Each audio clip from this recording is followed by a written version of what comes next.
Et j'allume la lumière et il rentre dans le salon et il saute par la fenêtre. Je hurle, c'est comme si d'un coup... C'est un cauchemar. Ah mais comme si on m'arrachait le cœur. C'est une telle violence. Elle m'a emmenée aux urgences psychiatriques à Sainte-Anne, je crois. Oui. Quand on a la chance qu'au moins une fois on croise le grand amour, Oh là là.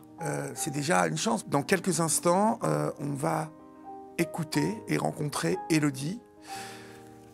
Les princes charmants ne volent pas. C'est son histoire, mais c'est surtout l'histoire d'une jeune femme de 32 ans qui rencontre l'amour d'un jeune homme qui a le même âge qu'elle. Et l'histoire va prendre une tournure assez tragique, mais vous allez l'écouter maintenant. Élodie, les princes charmants ne savent pas voler. C'est un titre assez mystérieux. Ça pourrait raconter une histoire particulière, une belle histoire même. Ouais. Sauf que ça n'est pas vraiment une... Bah, c'est une histoire tragique finalement, Oui. qui est partie d'une belle histoire, mais qui a fini tragiquement. Voilà. Donc, Elle démarre où, cette histoire, en fait? Elle démarre en Thaïlande. D'accord. Il y a combien de temps? Il y a 8 ans. On faisait de la plongée sous-marine à Koh Tao. Qui est une autre petite île, dans le donc secteur de Koh Samui, exactement. en Thaïlande. Le soir, on sort dîner sur une plage avec mon ami. On danse et tout. Et puis là, il y a un beau brun qui s'approche de moi, qui vient me draguer un peu. On discute. Et voilà, on finit la soirée ensemble. On sort ensemble. Il s'appelle Casper. Il y a un super feeling. Il est génial. On se marre. Mais on est en Thaïlande. On se dit, bon, de toute façon... Il est de quelle nationalité? Il est polonais-allemand. Ok. Il vit en Allemagne? Il vit en Allemagne. Il parle polonais et allemand. Et donc, on passe une soirée absolument merveilleuse. Si je l'avais rencontré dans mon pays, je me serais dit, bon, bah, ça pourrait être le début de quelque chose. Oui. Mais là, sachant qu'on est à l'autre bout du monde, on passe la soirée. Je rentre avec mon ami en me disant, oh, putain, fais chier, bon, quand même, oui. Voilà. Et donc, une semaine après, on change d'île. On va faire la fête de la Full Moon Party. Et donc, sur cette plage, il y a des milliers de personnes. Je me retourne. Et qui était derrière moi en train de danser? Le fameux Casper, que j'avais vu une semaine avant sur une autre île. Et je le retrouve sur une plage où il y a des milliers de personnes. Alors, je vous précise que j'ai assisté à cette Full Moon, mais pour des besoins professionnels. Okay. Et je confirme que il y a bien 15-20 000 personnes sur cette plage au moment fort de cette Full Moon. On ne peut pas se retrouver. On ne peut pas se retrouver sur cette plage. Ça peut être compliqué. Tout le monde avec les peintures phosphorescentes. Enfin, il y a les spectacles de feu, c'est l'effervescence. Oui. Ça me paraît dingue. Et je me dis, ça c'est un signe de la vie. Et on s'est retrouvés sur cette plage et on ne s'est plus jamais quittés après qu'on se soit retrouvés. C'est-à-dire que moi, je suis rentrée en France, lui, il est rentré en Allemagne. Et on a commencé à discuter. À échanger. D'abord sur les réseaux sociaux. Et puis après, on se donne les numéros. Et puis on s'appelait tous les jours. Et puis il me dit, tu veux que je vienne? Je dis, bah oui, carrément. Il allait chez lui, il venait chez moi. D'accord, très bien. Que faisait-il, lui, en Allemagne? Paysagiste. Paysagiste. Ouais. Donc, il avait un travail en Allemagne. Ouais, c'était sa boîte en plus, sa société. Sa boîte. Hyper épanoui. Il avait monté sa boîte depuis 2 ans. Mais il avait ce côté un peu chien fou le week-end, c'est-à-dire qu'il travaillait à fond la semaine. Et quand c'était le week-end, il faisait la fête, il voulait danser, il buvait, mais voilà, comme un jeune, entre guillemets. D'ailleurs, j'ai oublié de vous demander, quel âge vous avez à l'époque? 33, je pense. D'accord. Et lui, 32. 32. D'accord. Ouais. Donc, après tous ces voyages, au bout de 8-9 mois, un jour, il me dit, parce qu'on était tristes, en fait, à chaque fois qu'on se quittait, c'était l'horreur, les aéroports, j'en pouvais plus, on pleurait toutes les larmes de notre corps, et puis au bout d'un moment, on a juste envie d'être avec l'autre tout le temps, on ne supporte plus de ne pas être ensemble. Il me dit, mi-octobre, on s'installe chez toi, enfin, je viens m'installer chez toi, le temps de la saison hivernale, le temps de voir, moi, comment je m'adapte à Paris, il voulait apprendre le français, il s'était inscrit dans une école de français. Et donc, c'était génial. C'est-à-dire qu'il est parti le 3 octobre, il devait emménager 10 jours après. Et donc, il vient passer le week-end. Et là, donc, il m'annonce qu'il me propose de rester et tout. Et puis, Et un jour, ma copine me dit, écoute, ton Casper, il est à Paris, viens à la maison, venez boire l'apéro. Et donc, on y va. Et donc, voilà, on est dans un appartement parisien. Je sens que ma pote, on est le dimanche, le lendemain, elle bosse, qu'elle a envie d'aller se coucher. Donc, je lui dis, allez, mon amour, on y va. Et puis, il commence à passer derrière, il y avait un peu de musique, il met un peu plus fort. Il me dit, allez, viens, on va danser. Je lui dis, non, c'est bon, on est dimanche, il est tard, on rentre, on sortira. Tu reviens dans 15 jours. Ouais. Voilà. Et donc, on rentre en scout donc chez moi. Vous le sentez comment si vous... Ivre. Il est ivre, d'accord. Je m'aperçois vraiment qu'il est ivre au moment où il descend les escaliers. D'accord. De chez ma pote pour rejoindre mon scooter. Il a du mal à enjamber le scooter, il met son casque à l'envers. Et là, je me dis, oh là là. Je me dis, bon, il en tient une bonne couche, pépère. Vous allez le ramener à la maison. Je vais le ramener à la maison, une tape sur les fesses et au lit. Hein. Ouais, voilà, il a trop bu, ça arrive à tout le monde, c'est pas dramatique. Vous l'avez déjà vu dans cet état-là? Oui, je l'avais déjà vu, vu ivre. Et donc, je me gare, je me gare devant chez moi. Et puis, je rentre dans mon immeuble et on monte les 3 étages. Lui, le premier étage, il a du mal à le monter. Il monte à 2 à l'heure en se tenant à la rambarde. Et les 2 derniers étages, il monte en courant, comme un gamin qui court. Donc moi, je suis derrière, je n'ai pas envie de courir. Donc je le retrouve devant devant la porte, voilà, assis par terre, comme ça, à moitié endormi. Et je lui dis, allez, vas-y, lève-toi. Et je l'aide à se relever, il m'embrasse. Il me dit, je t'aime, t'es la femme de ma vie, pardon, j'ai trop bu. Je dis, c'est pas grave, ça arrive, chérie. Et j'ouvre la porte de l'appartement et j'allume la lumière. Et il rentre dans le salon et il saute par la fenêtre. Il saute par la fenêtre. Il saute par la fenêtre qui était ouverte. Hein, je tiens à préciser, parce qu'il n'aurait jamais eu la présence d'esprit d'ouvrir la fenêtre. Mais il s'est approché de la fenêtre et il a sauté. Mais il voit la fenêtre. Vous vous souvenez un peu de... C'est un petit appartement. Hein. Oui. C'est-à-dire qu'entre le moment où j'ai allumé la lumière, il n'a pas eu beaucoup non plus. Il a quoi, 4-5 mètres à faire? Oui, voilà, 4-5 mètres. Et il saute par la fenêtre. Moi, j'ai vu son corps basculer et j'ai vu prendre une impulsion. J'ai vu une petite impulsion. Mais au moment où il saute, déjà, ça va très, très vite. Mais je suis persuadée qu'il ne savait pas du tout où il se trouvait physiquement dans l'espace, qu'est-ce qui se passait. Pour moi, il était complètement déconnecté au moment où il a fait ça. J'en suis sûre, même encore aujourd'hui. D'accord. Donc, d'abord, pour parler de la situation telle qu'elle se déroule, pour vous, ça doit être horrible de voir sur le coup, l'amour de votre vie ouais. sauter par la fenêtre. Ouais. Vous ne dites pas « il bascule », vous dites « il saute par la fenêtre ». Parce que vous l'avez vu sauter. Je l'ai vu prendre une impulsion et je ne vois pas comment on peut basculer parce qu'il y a des garde-corps, vous savez, aux fenêtres. Oui, oui, je vois. Donc en fait, à moins de prendre une impulsion, et moi j'ai ce souvenir vraiment, attends, quand je dis impulsion, c'est pas genre je cours et je prends l'élan et je fais un saut en hauteur, c'est pas ça non plus. Hein. Mais oui, j'ai ce souvenir de... Vous ne le voyez pas s'appuyer sur la rambarde et basculer, vous le voyez avoir un mouvement de... Ouais. Non. Là, ça va très très vite en fait. C'est-à-dire que je savais pas du tout comment j'allais le trouver. Et puis ça va vite et j'ai réagi très vite. C'est-à-dire que je me suis pas dit... j'ai pas paniqué entre guillemets. Je me suis dit, il faut tout de suite appeler les secours. J'ai même pas pris le temps de regarder en bas. Je l'ai vu basculer, sauter, basculer, bon, voilà. Mais quand on dit « il a sauté », les gens disent que c'est un suicide. Et ça, moi, j'ai vraiment du mal à entendre ce mot parce que pour moi, ça n'en est pas un.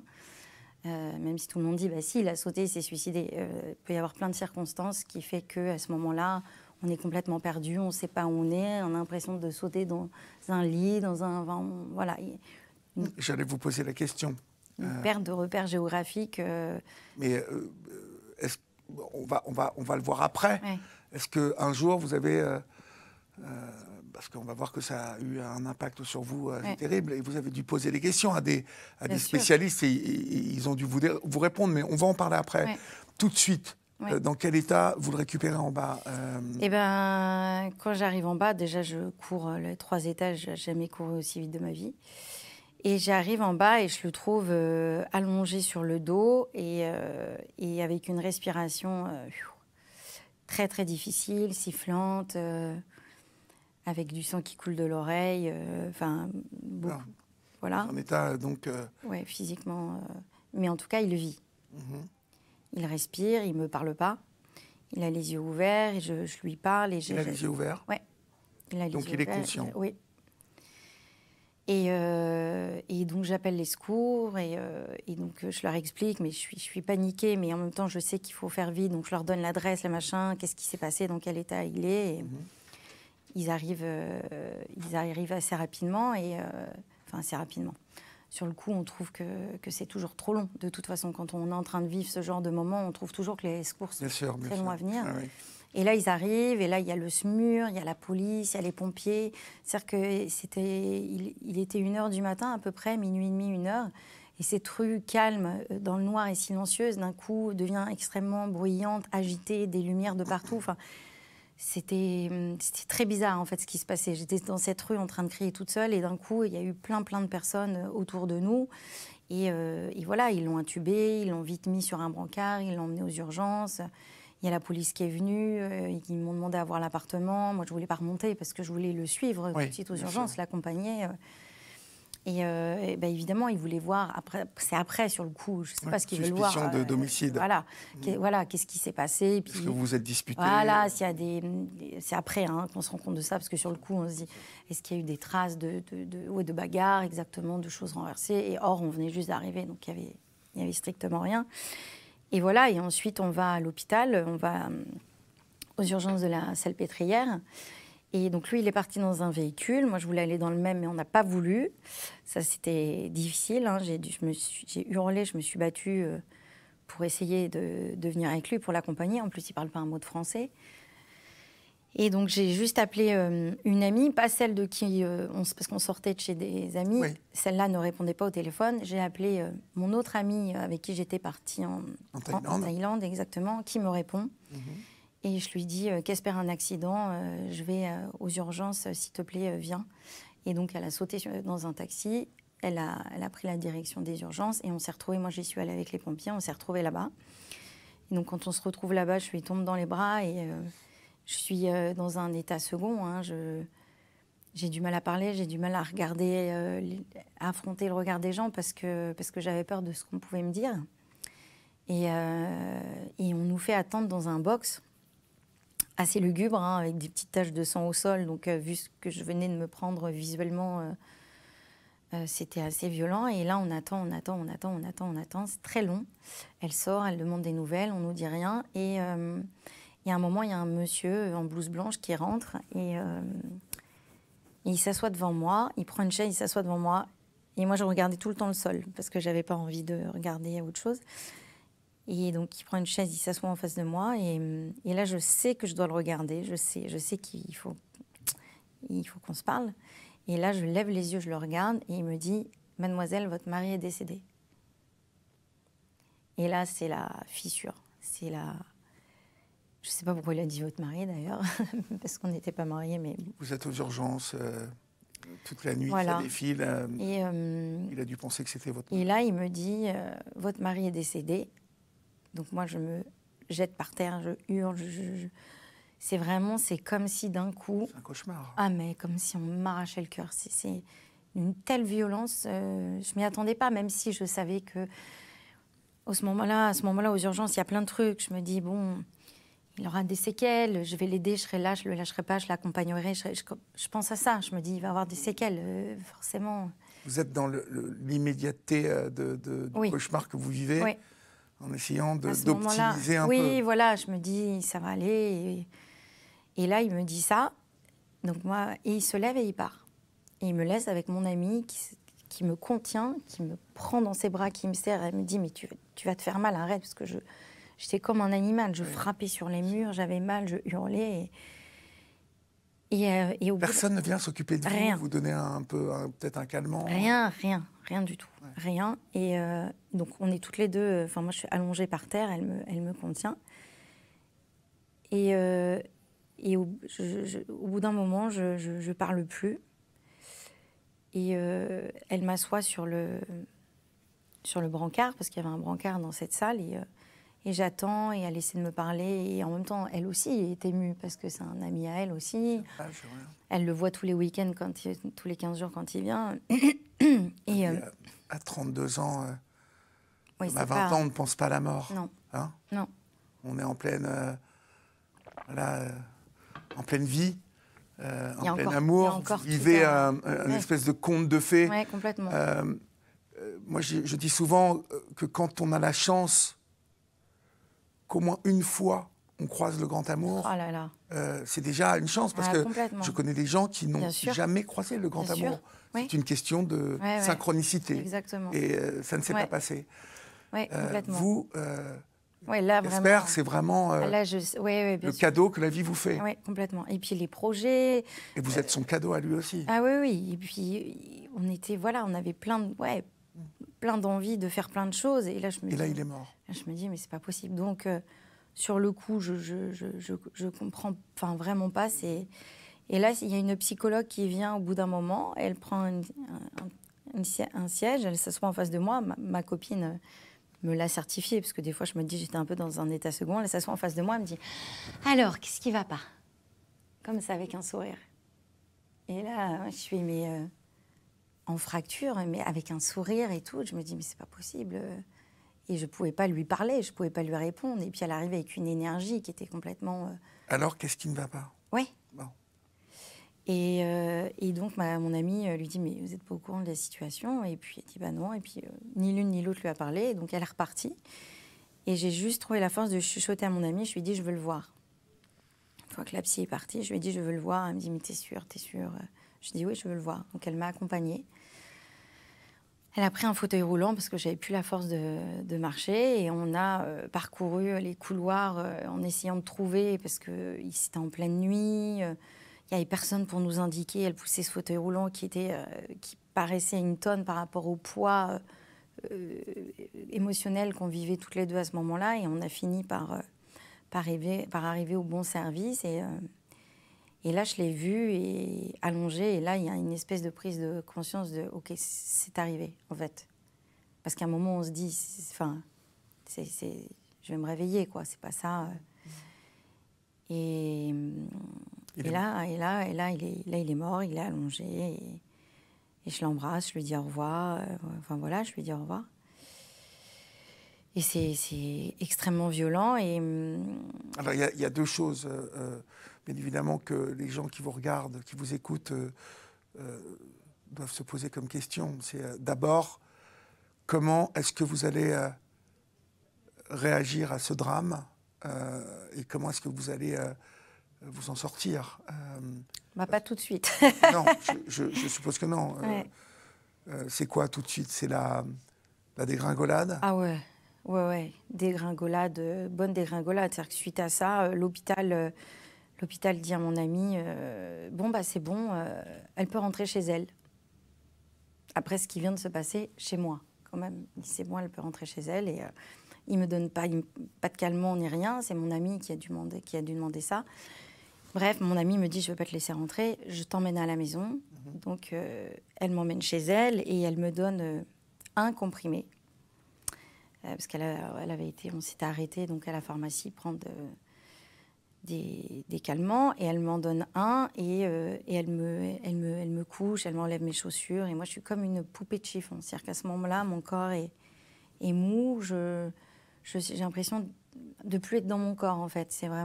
J'ai vraiment eu cette sensation d'être sortie de mon corps. Et donc, elle me couche, et avec tout ça, il est 4h du matin, hein, et je me souviens qu'elle s'est endormie en me tenant le bras. Parce que je lui disais que je voulais le rejoindre. Elle savait très bien que je ne pouvais pas supporter ça. Et donc, en pleine nuit, au petit matin, je me réveille très tôt. Et j'ouvre les yeux, je vois le jour. Et je me dis, oh putain, j'ai fait un cauchemar. Mais l'horreur. Vraiment, Et en fait, je me retourne et je me dis, putain, mais je ne suis pas chez moi, en fait. Et je vois ma pote. Et là, je me refais le film. Et là, je me dis, waouh. En fait, tout ça est vrai. Donc là, je suis chez elle et je cherche la boîte de médicaments partout parce que voilà. Et là, j'ai envie d'en finir, j'en peux plus. Et elle se lève d'un coup, elle bondit, elle me trouve prostrée chez elle. Et elle se rend compte qu'elle ne peut pas me garder, s'occuper de moi comme ça. C'est pas possible. Non, votre état nécessite sans doute une prise en charge médicale. Ouais, c'était une trop grosse responsabilité pour elle et je peux comprendre. J'étais trop en danger pour moi-même. Du coup, elle m'a emmenée, elle a appelé ma mère qui habite en Charente-Maritime. Donc, le temps qu'elle arrive, qu'elle fasse le voyage, elle m'a emmenée aux urgences psychiatriques à Sainte-Anne, je crois. Oui. Et voilà, et là, on me demande mon identité, machin, et là, je peux plus parler, plus un mot. Vous y avez été admise à Sainte-Anne. Oui. Combien de temps vous allez y rester? Je suis restée 8 jours à peu près. 8 jours. Ouais. Pour ensuite rentrer chez votre mère? Non, parce vous. que je voulais... Non, pas chez moi, je pouvais pas non plus, parce que je retourne chez cette amie et il faut s'occuper des funérailles. Moi, je suis restée une semaine à l'hôpital où j'ai arrêté de parler, en fait, on m'a sédatée énormément. On m'a fait faire une espèce de cure du sommeil parce que la vie était trop difficile et c'était trop lourd. Il fallait vous couper avec la réalité. Exactement. Il fallait me couper à la réalité. Mais je suppose qu'il y a tout un tas de questions qui sont incontournables. La première question qui vous vient par rapport à Gasper, c'est d'en connaître un peu plus sur lui, parce que première question, c'est on a tous bu. Oui, bien sûr. On a tous été ivres. C'est pas pour autant qu'on a sauté par la fenêtre. Exactement. Vous voyez? Ouais. Parce que la première fois que nous nous sommes rencontrés, je vous ai posé la question, a-t-il pu penser sauter dans votre lit? Et vous m'avez dit non, il n'a pas pu. En tout cas, il ne savait pas qu'il sautait par la fenêtre. Qu'est-ce qui vous fait dire ça? Je suis sûre. Il n'aurait jamais eu envie de faire ça. Alors, je ne sais pas. Qu'est-ce qui s'est passé? Alors, il y a eu, comment ça s'appelle, une autopsie. Oui. Il avait un très gros taux d'alcoolémie. D'accord. Et parce que j'ai eu un interrogatoire, évidemment, au commissariat. Et ils m'ont dit qu'il y avait des gens, pour bien moins que ça, qui faisaient des comas éthyliques. D'accord. Donc, il était vraiment... ivre. Ivre. Et je pense qu'il y a un truc aussi dans le cerveau. Il n'y a pas forcément des explications concrètes, mais je pense qu'il peut y avoir des court-circuits. À un moment, il y a eu un truc où Bien sûr. Il était perdu, je pense. Il ne savait plus. Est-ce que... Mais à ce jour, en fait, Élodie, est-ce que vous avez rencontré un spécialiste qui a pu vous donner une explication plausible de ce qui a pu se passer par rapport justement aux circonstances, quand une personne boit beaucoup, quand elle est ivre, est-ce qu'elle peut confondre ou d'un seul coup avoir un comportement oui, de toute façon. proche vous savez, d'une folie tout de suite qui jaillit comme ça? Parce que vous parlez quand même d'une impulsion. Ouais. Ça veut dire qu'il saute. Ouais. Mais est-ce qu'il sait qu'il saute par la fenêtre ou est-ce qu'il peut penser qu'il saute moi, je pense qu'il ne sait pas qu'il saute par la fenêtre. D'accord. Donc, il était vraiment je pense ivre. Qu'il ne sait pas. Je pense qu'il ne sait pas. Et comme vous dites, ce n'est pas parce qu'on est ivre, mais... Vous avez, je suppose, posé des questions à ses proches là-bas en Allemagne. Ah oui, non, il n'a jamais eu de comportement de la sorte, à se mettre en danger, parce qu'il a déjà été ivre avec des amis à lui, des cousins, des cousines. Il me dit qu'il n'a jamais été jusque-là. Pas de tendance suicidaire? Non, absolument pas. Absolument pas. Non. Au contraire, un mec vivant, vraiment ultra vivant, qui... Aimant la vie. Aimant la vie plus que tout. C'était pas quelqu'un de sombre, triste, qui se remettait en question, qui était mal dans sa peau. Il était hyper bien dans sa peau. Et c'était un mec beau gosse, il adorait son métier. Donc pour vous, c'est un accident. C'est un accident. Pour moi, c'est un accident. On parle de suicide, de rap suicide ou de raptus suicidaire, oui. Ouais. De rap. Ça, on m'en a parlé. J'ai fait l'émission de Faustine il y a 1 an. De Faustine Bollard. Ouais, complètement. Et la psychologue justement a évoqué ce nom-là, qu'on ne m'a jamais évoqué quand même en 6 ans. D'accord. Donc j'en ai rencontré des psychologues. Et donc qui sont vous pouvez nous expliquer ce qu'on vous a de ce que j'ai retenu. Ouais. C'est quelque chose d'impulsif qui est complètement incontrôlé. C'est-à-dire qu'à un moment, c'est ça, on fait quelque chose par pulsion, sans avoir conscience de ce qu'on fait. Et c'est ça, une déconnexion de la réalité. C'est-à-dire que je pense que cette fenêtre avait été fermée, il n'aurait pas eu le réflexe de l'ouvrir. Vous voyez ce que je veux dire? C'est un truc, on n'est plus dans plus dans une réalité. Donc, c'est pas quelque chose de prémédité, en tout cas. Non, mais d'impulsif. D'impulsif, exactement, ouais. On vous a expliqué. Une Après, pulsion de mort. l'appel, ouais, il y a aussi ce truc de le vide. Est-ce que le vide, des fois, on parle de l'appel du vide? Je ne sais pas, encore aujourd'hui, j'ai pas les réponses et je les aurai jamais de toute façon. Mais Vous avez fini par vous remettre de la mort de Gasper. Oui. Il a fallu, hein, ça a été dur, mais oui, il a fallu, ça a pris du temps et j'ai vu beaucoup de psychologues, j'ai été très entourée, ma famille, mes amis, mon métier qui me passionne m'a sauvée. Vous avez rencontré à nouveau l'amour. Oui. Oui, je l'ai rencontré 3 ans après. 3 ans après, ouais. Lorsque on a vécu une épreuve comme celle-ci. Ah ben on pense pas. Sur le coup, je voulais pas parce que moi, je passais mon temps à lui écrire parce qu'en fait, ce qui s'est passé, c'est que quand j'étais à l'hôpital psychiatrique, je ne parlais plus. J'ai arrêté de parler, de manger, de m'alimenter, tout ça. Mais je me suis mise à écrire. J'écrivais sur des feuilles blanches. Et je lui écrivais tout ce que je ressentais sous forme de lettres. Je lui écrivais mon amour et j'arrêtais pas de lui dire, pour rebondir par rapport à le fait que j'ai refait ma vie, j'arrêtais pas de lui dire « je t'aime, je t'aimerai toute ma vie ». Je me suis fait tatouer une phrase en polonais sur mon pied pour lui qui restera toute ma vie.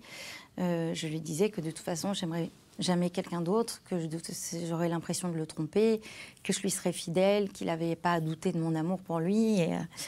Et en fait, je me suis rendu compte que je n'avais pas le droit de m'imposer ça. Et la vie, de toute façon, a été plus forte que tout pour moi. Et donc, au bout de quelques années, oui, j'ai rencontré quelqu'un, aujourd'hui, avec qui j'ai 2 petites filles, avec qui je suis très heureuse. Et voilà. Et sur le coup, je ne pensais vraiment pas que ce serait possible, mais pas du tout. Laissons celles et ceux qui vous découvrent acheter ce livre et le lire et découvrir tout ce que vous avez vécu, parce que ce roman, c'est aussi une grande partie de cette histoire que vous aurez vécue avec Gasper. Ouais. Vous allez bien aujourd'hui, donc? Très bien. 2 petites filles. 2 petites filles. Donc une est là. Une est là, ouais. Elle est très sage d'ailleurs. Merci Élodie. Merci à vous. Et puis belle vie à vous. Merci également. Merci beaucoup.